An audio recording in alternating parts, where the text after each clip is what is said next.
نحمده ونصلي على رسوله الكريم أما بعد فأعوذ بالله من الشيطان الرجيم بسم الله الرحمن الرحيم وما أرسلناك إلا رحمة للعالمين صدق الله العظيم.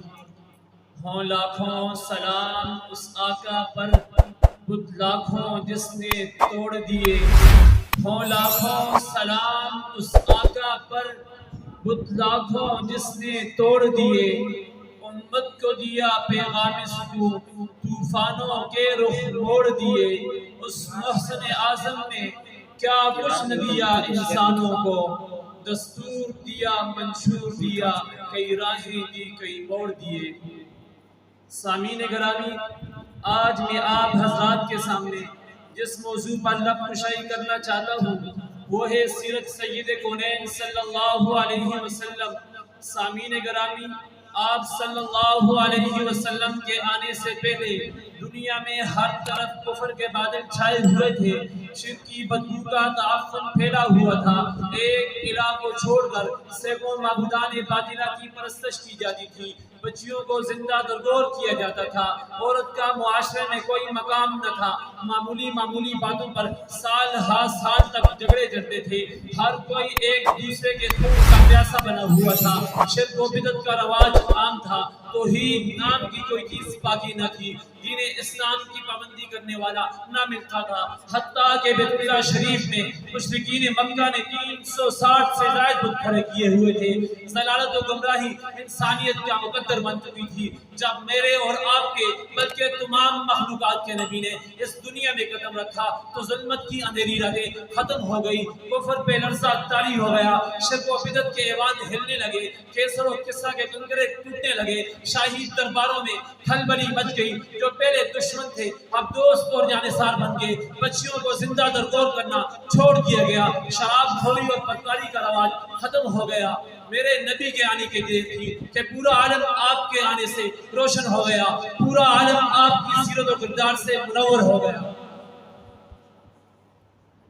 سامعین گرامی، اگر تم کائنات کا مبلغ اعظم دیکھنا چاہو تو میرے نبی کی بات کرو. اگر حسن کا پیکر دیکھنا چاہو تو آمنہ کے لخت جگر کا نظارہ کرو. اگر دردی کا مبلغ اعظم دیکھنا چاہو تو عبداللہ کے دل کی سرور کی بات سنو. ارے اسی بے بس نہیں، آؤ ذرا تمہیں اس مبلغ اعظم کی تبلیغ کی ایک جھلک دکھا دوں. مکہ میں قیامت کا سما ہے. رات کی تاریکی اس قدر کہ وحشی درندے بھی سہم چکے ہیں. ہوائیں بلند و بالا اشجار سے اٹکلیاں کر رہی ہیں. زمین و آسمان طوفان نوح کا منظر دہرا رہا ہے. ابی بن خلف جیسا ظالم بھی ہتھیار ڈال چکا ہے. ابو لہب جیسا شکیل قلب بھی چٹر گیا ہے. ابو جہل جیسا سنگدل بھی گھر سے قدم باہر رکھنے کی جرت نہیں رکھتا کہ اچانک ابو جہل کے دروازے پر دستک کی آواز ہوتی ہے. ابو جہل اپنی بیوی کے چہرے پر تعجب سے نگاہ ڈالتے ہوئے کہتا ہے، لگتا ہے سائل بہت زیادہ محتاج اور بہت حاجت مند ہے. لات و منات کی قسم، آج کے دن آنے والا سائل نامراد نہیں لوٹے گا. آج کے دن آنے والے سائل کو خالی ہاتھ نہیں لوٹاؤں گا. اگلی بات دل تھام کے سننا. جب ابو جہل دروازے کے پاٹھوں کو جدا کرتا ہے تو دیکھتا کیا ہے کہ دہلیز پر تاجدار دو جہاں کھڑے ہیں. تو ابو جہل بے زبان حال کہتا ہے کہ اے ابن عبد المطلب، مانگ جو مانگنا چاہتا ہے. آج تیری ہر آرزو، ہر تمنا، ہر خواہش پوری ہوگی. اگر دولت شہرت عزت کی تمنا ہے تو عرب کا بادشاہ بنوا دوں گا. اگر لطف و عیش و آرام چاہتا ہے تو اب دولت کے انبار لگوا دوں گا. اگر حسن و رقص و سرور کا متلاشی ہے تو حسینہ عرب کا خاوند بنوا دوں گا. لیکن میرے دوستو، مدی آقا کا جواب سنو.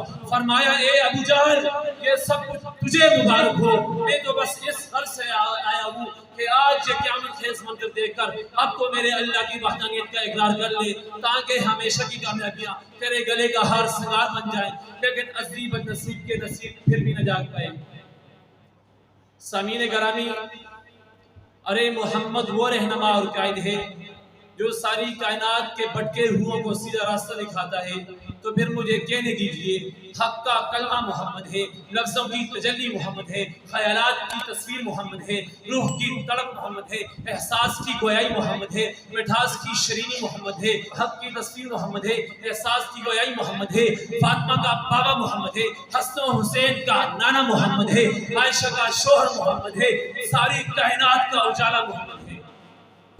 تو پھر میں کیوں نہ کہوں زندگی آ گئی، رونقیں آ گئی، بس میں ہستی میں کیف و سرور آ گیا، آمنہ کے مقدر کے آغوش میں دونوں عالم کی آنکھوں کا نور آ گیا، سب سے پہلے تھا اس کو بنایا گیا، سب سے پہلے تھا اس کو بنایا گیا، بس میں کونوں مکان کو سجایا گیا، ایسی تصویر کھینچی ہے محبوب کی، خود خدا کو بنا کر سرور آ گیا۔